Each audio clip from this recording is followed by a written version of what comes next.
Hey everybody, I have got another mystery on my hand, and that is why I've got green water in my new world tank. I'm having an algae bloom.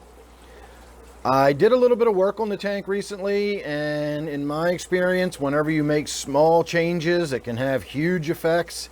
And all I really did to this tank was I added a product that is known as poultry grit, and all it really is crushed oyster shells and crushed aragonite coral.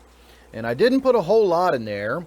My goal was simply to raise the hardness a little bit. I wanted to add a little bit of mineralization to the water, some calcium and magnesium, and I wanted to add a little bit of carbonates to the water, a little bit of buffering capacity to bring my pH up a little. The pH in this tank always sat fairly low, and with the carbonates in there, I wanted to bring it up closer to neutral. And I've done both of those things. What I put in there accomplished my goals exactly. I brought the hardness up to about 4 degrees, so it's still soft water, but it has enough mineralization in it that the fish and the plants should be healthy. And I've got the pH up to about 6.8, maybe 7, somewhere sitting right around that neutral zone, maybe just a little below it. And that's exactly where I want it. Now, that was not a huge shift from where we started. And I didn't do it overnight. I took several days to raise it and everything, but yet here we are, and I've got green water now a week later, and I'm not sure what is actually going on there. I suspect, honestly, that it's probably either unrelated or secondarily related.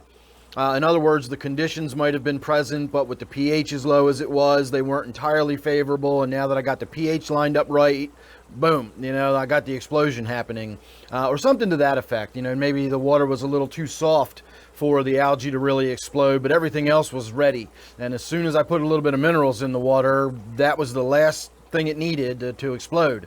I'm not sure, but my first hunch was phosphates. Phosphates are always a good thing to look at. If you've got algal growth or a big explosion of algae, phosphate can usually spark that.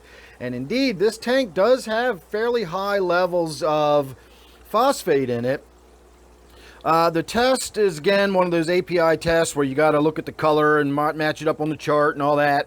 And the color gradient goes from 0.25 to 0.5 to 1 to 2 to 5 parts per million. And so it's definitely darker than 2 parts per million, but nowhere near dark enough to be 5 parts per million. So as low as those numbers sound, anything over 1 part per million is really kind of high phosphates for a freshwater tank like this. That would be insane phosphates in a saltwater tank, but 1 part per million or less is okay. You probably want it at 0.5 or less. I checked my waterfall tank. My waterfall tank is like 0.25. I checked my new world tank. My 125. This is my new world tank. I checked my 125. My 125 is sitting close to 1 part per million, but probably still a little bit below that. And of course, I checked my source water. Always a good idea. I do have a water system, so theoretically there shouldn't be anything going on in there. I shouldn't have any phosphate in my tap water, but you never know. That's based on the assumption that everything is working properly in my water system. I checked, and apparently it is, because I've got no phosphate in my tap water, but it's always a good idea to check. It never hurts simply to rule that out. So why are we sitting at 3 parts per million phosphates in this tank? The minerals I added really should not be adding much in the way of phosphate. In fact, I've added the same mineral to other tanks, and I've not gotten the same elevation in phosphate, so I'm kind of ruling that out. One of the things I like about using eggshells rather than just the crushed coral is, while the crushed coral might add the calcium and the magnesium, eggshells add a lot of other trace minerals to your tank as well. Zinc, molybdenum, manganese, sulfur, all kinds of good stuff in eggshells that will dissolve into your aquarium in very trace amounts, but enough for your plants to be able to use them, and enough for your fish to be able to use any of those trace minerals that are there. And amongst them, phosphorus is one of the things that eggshells will add to your tank.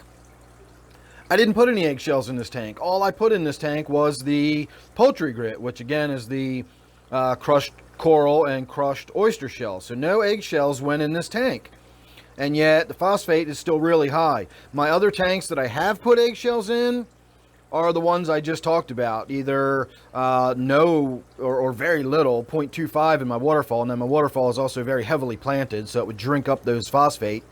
And then my 125, I've got a lot of eggshell in that tank, and the phosphate in that tank is sitting below 1 part per million. So again, brings me back to why are we at 3 parts per million phosphate in this tank, and is that actually the cause of the algae bloom?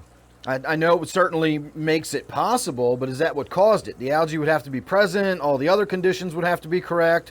Algae is a fairly tough customer, so I mean it doesn't have to be super specific for the conditions to be correct for algae to grow in, but they still do have to be correct for the algae to grow in.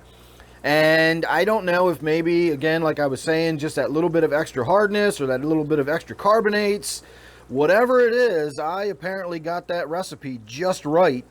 And now we're having a huge explosion of green algae growing in my water. So I'm going to go the good old-fashioned route of lots of big water changes and just try to physically remove a lot of that phosphate.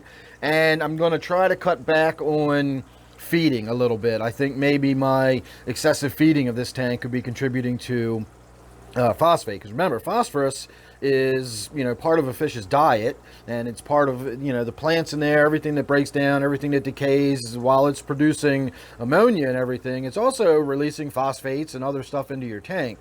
So overfeeding a tank is a good way to really jack up your phosphates too. And I think maybe that could be, well, at least that's where I'm going to start. You know, I'll start doing big water changes, get them reduced, and then I'm going to cut back on feeding a little bit and see if that gets things under control. So make sure you're subscribed. You don't want to miss anything I got coming up, and you don't want to miss the progress on this tank. We're going to find out whether or not I can get this green water under control without using any additives or UV lights or anything like that. We're going to try to do it the old-fashioned way, just by cleaning the water up a little bit and getting those phosphates out of there. So again, make sure you're subscribed. You won't miss that or anything else. Don't forget, this one here is my New World tank. Thanks for watching. Hope you enjoyed, and I'll see you real soon in the next one.